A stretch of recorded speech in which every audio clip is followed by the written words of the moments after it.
Assalamualaikum warahmatullahi wabarakatuh. Perkenalkan, kami dari kelompok 3. Di sini saya sebagai moderator. Perkenalkan, nama saya Puspita Rahmawati dari kelas A124. Dan di sini saya bersama rekan saya. Silakan memperkenalkan diri. Perkenalkan, nama saya Lutfi Nuade, saya dari kelas A224. Perkenalkan, saya Aulia Dwisa Putri dari kelas A224. Perkenalkan, saya Anida Rizky Ramadhani dari A124. Perkenalkan, saya Arya dari kelas A124. Kami di sini akan menjelaskan mengenai materi syariah, ibadah, muamalah, pernikahan beda agama, dan konsep gender dalam Islam. Untuk materi yang pertama, kami akan menjelaskan mengenai syariah dalam Islam yang akan disampaikan oleh rekan saya. Baik, di sini saya akan menyampaikan materi mengenai syariah. Adapun pengertian syariah secara bahasa, kata syariah berarti jalan ke sumber air dan tempat orang-orang minum. Istilah ini digunakan secara khusus oleh orang Arab dengan arti jalan setapak menuju sumber air yang tetap dan diberi tanda yang jelas, sehingga tampak oleh mata. Nah, kata syariat secara bahasa berarti suatu jalan yang harus dilalui atau dapat disebut juga dengan hukum atau aturan ketuhanan yang diciptakan oleh Allah Subhanahu wa taala yang harus ditegakkan oleh seluruh umat manusia beragama Islam. Adapun ruang lingkup dalam syariah mencakup dua hal, yaitu yang pertama adalah ibadah khusus. Ibadah khusus atau ibadah mahdoh yaitu bentuk ibadah yang merupakan wujud penghambaan murni seorang hamba kepada Tuhannya yang telah dicontohkan secara langsung oleh Nabi Muhammad SAW. Dalam ibadah mahdoh, seorang hamba terhubung langsung dengan Tuhannya melalui serangkaian ibadah. Contohnya seperti sholat, zakat, puasa, dan haji. Untuk yang kedua yaitu ibadah umum. Ibadah umum atau ghairu mahdoh yaitu bentuk ibadah yang dilakukan dalam menjaga hubungan sesama manusia yang tidak menyalahi aturan Allah Subhanahu wa taala, namun dalam pelaksanaannya tidak dicontohkan oleh Nabi Muhammad SAW. Contohnya terkait dengan muamalah, munakahat, jinayah, siasah, dan akhlak. Adapun tujuan dalam syariah, yaitu tujuan utama syariah adalah untuk menanamkan ma'rufat atau kebaikan dan membersihkan dari munkarat atau keburukan. Secara khusus ada 5 tujuan dalam syariah, yaitu yang pertama adalah memelihara agama, yang kedua ada memelihara jiwa, yang ketiga memelihara akal, yang keempat memelihara keturunan dan kehormatan, dan yang terakhir adalah memelihara harta. Adapun kategori dalam syariah, yang pertama adalah hukumnya wajib. Contohnya ada sholat 5 waktu, puasa Ramadan, dan ibadah haji bagi muslim yang mampu. Untuk yang kedua, hukumnya sunnah. Contoh dari hukum sunnah yaitu sholat rawatib, membaca sholat, dan bersedekah. Adapun yang ketiga yaitu hukumnya haram, seperti berbuat zina, minum alkohol, judi, mencuri, dan korupsi. Untuk yang keempat yaitu hukumnya makruh, seperti merokok. Yang terakhir adalah hukum mubah, contohnya adalah sarapan, menjalankan bisnis, dan berolahraga. Adapun sumber syariah yang pertama yaitu Al-Quran. Al-Quran merupakan kalam Allah yang diturunkan kepada Rasulullah SAW. Al-Quran diturunkan untuk menjadi sebuah pedoman dan pegangan bagi mereka yang ingin mencapai sebuah kebahagiaan dunia dan akhirat. Al-Quran merupakan sumber utama atau hukum fikih Islam. Yang kedua adalah as-sunnah. Sunnah adalah semua ucapan, perbuatan, dan ketetapan yang berasal dari Nabi Muhammad SAW. Kedudukan sunnah menjadi sumber kedua dalam penetapan hukum Islam. Awalnya kita akan merujuk pada Al-Quran, namun jika kita tidak menemukan hukum di dalamnya, maka kita akan merujuk pada sunnah dengan syarat sunnah tersebut sudah sanad dan sahih. Yang ketiga, sumber syariah yang ketiga yaitu ijma. Ijma adalah kesepakatan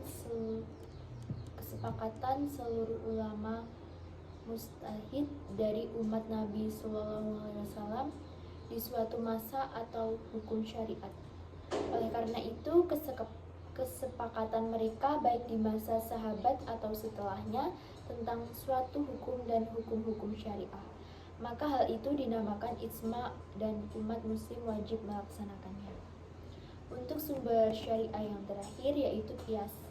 Qiyas adalah menyamakan suatu hal yang belum ditemukan hukum syariatnya dengan hal lain yang telah ada penjelasan hukumnya karena adanya suatu alasan yang sama antara keduanya.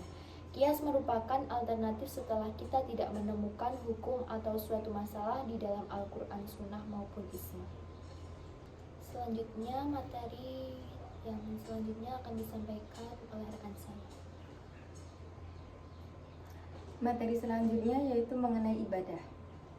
Ibadah dalam Islam adalah segala bentuk pengabdian atau penyembahan yang dilakukan oleh seorang hamba kepada Allah dengan penuh ketaatan, kecintaan, dan kedudukan. Ibadah mencakup segala perbuatan, perkataan, niat yang dilakukan dengan tujuan mendekatkan diri kepada Allah serta mendapatkan ridhonya. Dalam ibadah yaitu ada prinsip-prinsip ibadah. Ibadah yang disyariatkan oleh Allah Subhanahu wa taala dibangun atas landasan yang kukuh, yaitu yang pertama, niat beribadah hanya kepada Allah Subhanahu wa taala. Yang kedua, ibadah hanya kepada Allah. Yang ketiga, keharusan untuk menjadikan Rasulullah Shallallahu alaihi wasallam sebagai teladan dan bimbingan dalam ibadah. Yang keempat, ibadah tidaklah gugur kewajibannya pada manusia sejak balik dalam keadaan berakal sampai meninggal dunia. Selanjutnya, manfaat ibadah. Yang pertama, mendekatkan diri kepada Allah Subhanahu wa taala, membuat seseorang lebih dekat dengannya dan merasakan ketenangan batin. Yang kedua, meningkatkan ketakwaan sehingga menjadi pribadi yang lebih baik. Ketiga, disiplin dan keteraturan hidup. Dan yang terakhir, kesehatan mental dan fisik. Tujuan ibadah dalam agama Islam yaitu antara lain, yang pertama, mensucikan jiwa dengan mengenal dan mendekatkan diri kepada Allah Subhanahu wa taala serta mengharapkan ridhonya. Yang kedua, menunjukkan kepatuhan kepada Allah Subhanahu wa taala. Yang ketiga, menanamkan nilai-nilai moral. Yang keempat, mencapai kebahagiaan abadi di akhirat. Yang kelima, terhindar dari azab Allah Subhanahu wa taala. Yang terakhir, mencapai derajat yang tinggi dan sempurna. Materi selanjutnya akan dijelaskan oleh rekan saya. Untuk materi yang ketiga yaitu muamalah. Apa itu muamalah? Sebelum belajar lebih lanjut mengenai muamalah, kita uraikan terlebih dahulu mengenai pengertian fikih. Fikih sering diartikan sebagai pemahaman tidak hanya berbatas pada pemahaman hukum syariah, namun lebih daripada itu. Fikih berarti memahami ilahi hukum, maksud hukum, sumber-sumber hukum, dan hal-hal yang membantu mujtahid dalam merumuskan hukum. Muamalah artinya berinteraksi dengannya dalam hal jual beli atau hal-hal lainnya. Kata muamalah juga diartikan jika kamu bermuamalah dengan seseorang berarti kamu juga berinteraksi dan mempengaruhi dengannya. Jadi muamalah itu kegiatan yang melibatkan hubungan antara manusia, individu maupun kelompok yang diatur oleh prinsip hukum Islam. Jenis-jenis muamalah, yang pertama jual beli, di mana hal ini terdapat sebuah kesepakatan antara penjual dan pembeli untuk yang saling menukarkan barang. Dua, utang piutang. Utang piutang adalah menyerahkan harta benda kepada orang lain melalui catatan dan akan dikembalikan pada waktu yang ditentukan. Yang ketiga, sewa menyewa. Maknanya ketidakseimbangan yang harus diterima oleh seorang jasa atau jasa yang telah diberikannya. Jasa dalam artinya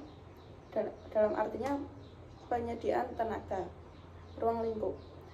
Yang pertama ada al-muamalah al-badiyah atau yang berkaitan dengan tata krama. Hal-hal yang termasuk al-muamalah al-badiyah yaitu kabul, saling meridhoi, tidak ada keterpaksaan dan salah satu pihak, hak dan kewajiban, kejujuran, pedagang, penipuan dan pemalsuan. Yang kedua, muamalah al-badiyah atau yang berkaitan dengan materi harta ekonomi seperti jual beli, gadai, gugatan atau upah pemberian. Tujuan muamalah adalah untuk menjaga keseimbangan dan keharmonian dalam masyarakat serta memastikan bahwa kegiatan ekonomi berjalan sesuai dengan etika dan moral Islam. Manusia yang melakukan muamalah akan memiliki kehidupan yang rukun dan tentram dan serta dijauhkan dengan kedoliman. Melaksanakan muamalah sesuai syariat Islam akan menciptakan hubungan yang harmonis antara sesama umat. Untuk materi selanjutnya yaitu pernikahan beda agama yang akan disampaikan oleh rekan saya. Pernikahan beda agama adalah pernikahan yang dilakukan oleh dua orang yang berbeda keyakinan dan kepercayaan dalam segi kekahanan dan agama. Ahmad Mustafa Al-Marawi mengatakan musyrik bagi orang yang tidak memiliki kitab dan tidak percaya Nabi Muhammad utusan Allah.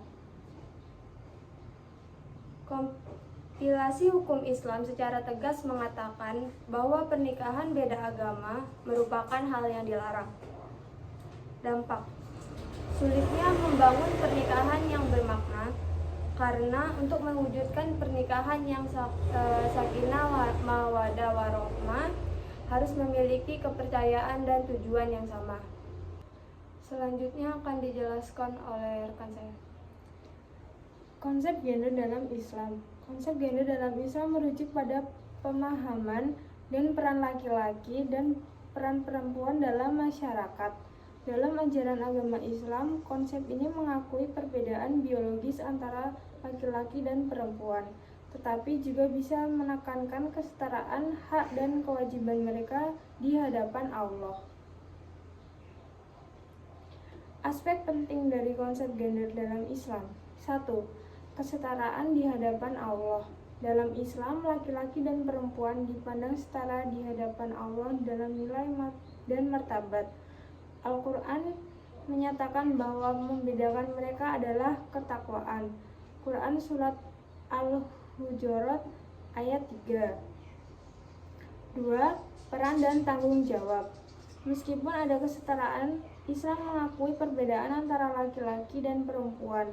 Laki-laki biasanya memiliki tanggung jawab utama dalam menyediakan nafkah untuk keluarga, sementara perempuan diharapkan menjaga rumah tangga dan mendidik anak. Namun peran ini tidak menghalangi perempuan untuk bekerja atau berprestasi dalam kehidupan publik. 3. Hak perempuan. Islam memberikan hak-hak yang jelas kepada perempuan, termasuk hak untuk mendapatkan pendidikan, hak atas harta, hak untuk memilih pasangan, dan hak untuk berpartisipasi dalam kehidupan sosial dan politik. Ini menunjukkan bahwa Islam menghargai peran dan kontribusi perempuan dalam masyarakat. Kemudian saya kembalikan ke moderator. Untuk kesimpulan dari kami, secara keseluruhan, maka ini bisa menegaskan bahwa syariah, ibadah, muamalah, perbedaan agama, dan konsep gender dalam Islam adalah komponen integral dalam membangun masyarakat Islam yang adil dan harmonis. Mungkin itu saja materi yang bisa kita sampaikan. Bila ada salah kata atau kurangnya, mohon dimaafkan. Cukup sekian. Wassalamualaikum warahmatullahi wabarakatuh.